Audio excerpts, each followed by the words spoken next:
According to the data, out of the top 100 counties here in the United States that had the highest COVID death tolls, 70 of those 100 voted for Donald Trump. Only 13 of them voted for Joe Biden.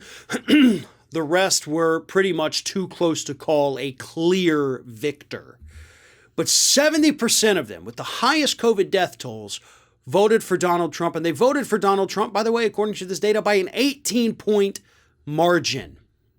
The ones that ended up going for Joe Biden were heavily populated metropolitan areas, like New York. That doesn't necessarily mean that they're just these bastions of liberalism. It's the fact that there were so many people there.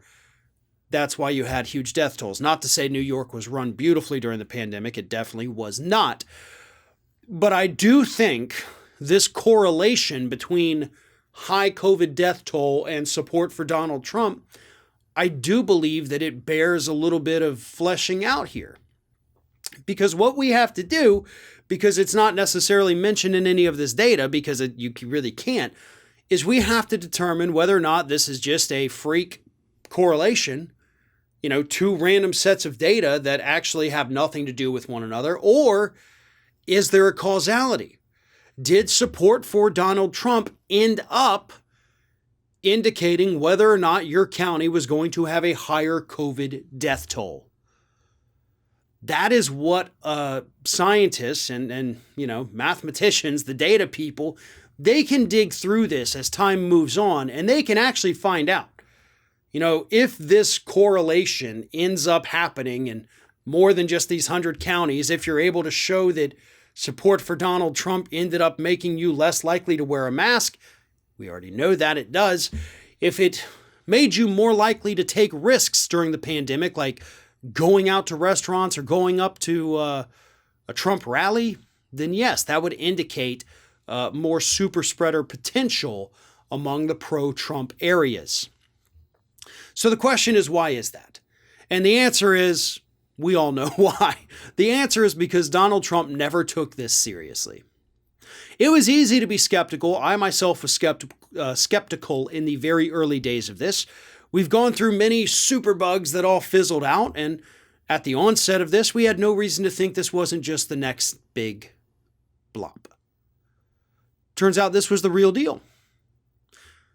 All of us who had said that it wasn't, I think most all of us, ended up recanting rather quickly, apologizing. But Donald Trump never did that. Donald Trump kept doubling down. He kept acting like, nope, this thing's going to go away. Nope, we're going to have full churches by Easter. Nope, we're going to be totally open by summer. Nope, kids are going back to school in August. Every time it was, nope, everything's going to be totally fine. Like 2 weeks from now, we're good to go. And we could have been good to go if the government had passed recurring stimulus for American workers, if they had been honest with us about how bad it really was from the outset. It said, listen, these are the hard conversations that we don't necessarily want to have with you, but we have to have with you.